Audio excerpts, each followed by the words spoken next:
Emmanuel Fabé, président-directeur général de Danone. Nous mettons fin au mode de décision pyramidal. Quelles sont les raisons qui vous poussent à faire évoluer votre gouvernance?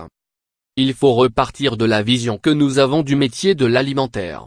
Nous sommes au bout d'un modèle. Toute une génération, pendant des décennies, a fait confiance aux grandes marques pour apporter plaisir, sécurité et santé. Ce postulat est remis en cause. À la confiance s'est substituée la défiance face aux grands groupes, largement partagée par la génération des millénials, ces jeunes entre 18 et 35 ans. Ils ont une puissance de création de normes sociales étonnante. Face à cette révolution, on peut résister ou prendre la vague. En 2017, en lançant On Planet Health, nous nous sommes engagés à favoriser des habitudes de consommation plus saines et plus durables. Nous allons plus loin avec une vision de long terme à l'horizon 2030 autour d'objectifs stratégiques reliés à ceux du développement durable de l'Organisation des Nations Unies, auxquels nous voulons associer tous les salariés de Danone dans le monde. Lire aussi. Danone veut décliner ses marques en bio. Quelles seront les modalités? Nous avons fixé 9 objectifs interdépendants les uns des autres. 3 liés à notre modèle d'entreprise, 3 à notre modèle de marque et 3 à notre manière de travailler. Être certifié B Corp, à savoir, être une société associant but lucratif et intérêt général, fait partie de ces objectifs à l'horizon 2030. Nos filiales aux États-Unis et au Canada viennent d'obtenir cette certification. La nouvelle gouvernance sera un acte fondateur de cette démarche.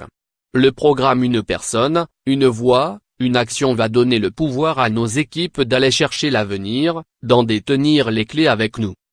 Dans les 12 mois qui viennent, les salariés exprimeront leur point de vue.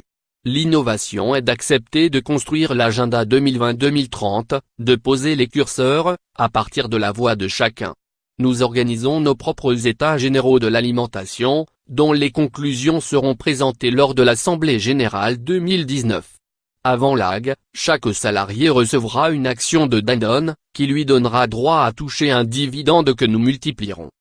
Quel sera le multiplicateur sachant que le dividende s'élève à 1,90 €? Il n'est pas encore fixé, mais le coefficient ne sera pas symbolique.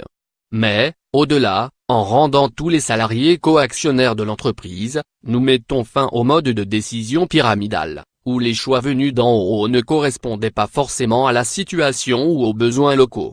Grâce à leurs propositions, nous pourrons adapter nos objectifs à la réalité. Renforcer la présence des salariés au capital n'est-il pas aussi un moyen de se protéger d'une offre publique d'achat? En outre, avez-vous eu des contacts avec le fonds activiste américain Corvex? Non, ce n'est pas l'objet, car leur participation sera limitée par rapport au nombre de titres en circulation. Concernant Corvex, nous n'avons jamais confirmé sa présence au capital de Danone, et je n'ai pas rencontré ses représentants.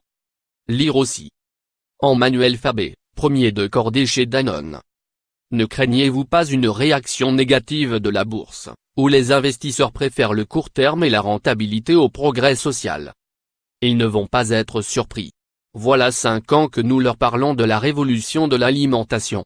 Ils savent que nous sommes face à 2 choix: soit rester en l'état, soit aller dans le sens de l'histoire en conciliant croissance économique et progrès social. Dans le premier cas, nous pouvons augmenter nos ventes à court terme en coupant les coûts et doubler notre cash flow, trésorerie, mais cela ne durera qu'un temps. C'est la solution la plus risquée. L'autre voie que nous avons choisie privilégie le long terme. La fixation d'objectifs, s'ils sont clairs, n'est plus un élément différenciant. La question est celle de l'engagement des salariés.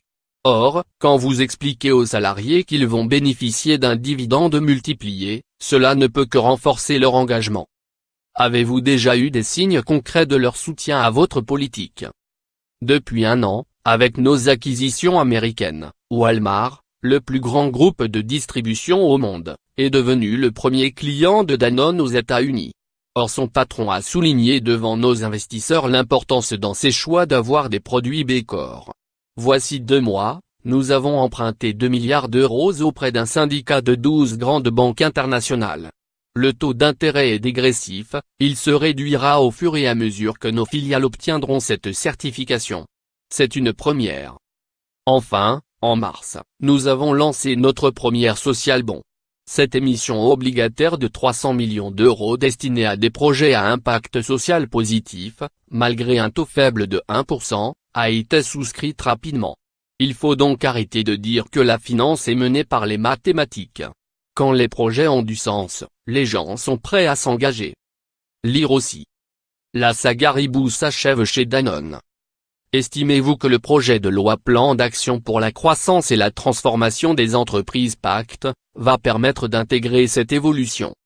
En novembre 2016, avec plusieurs autres chefs d'entreprise, nous avions appelé, dans une tribune publiée dans Le Monde, à ce que la France se réconcilie avec les entreprises. C'est l'esprit du projet de loi PACTE. En préambule, il est indispensable d'inscrire dans le Code civil, qui est le code source de la société française, son ADN, le rôle que nous voulons donner à l'économie. C'est-à-dire, comment, ensemble, nous voulons prendre soin de notre domaine commun. D'où l'importance de souligner que l'objectif final d'une entreprise est social et sociétal. C'est politiquement important, aujourd'hui, pour continuer à transformer la société française et l'emmener. Mais, pour que la future loi soit efficace, il faudrait réduire les contraintes. Au fil des ans, les dispositifs juridiques se sont empilés, auxquels se sont ajoutées les transpositions de directives européennes. Il faut simplifier les procédures pour les grandes entreprises. J'attends avec impatience de voir si les articles de la loi iront en ce sens.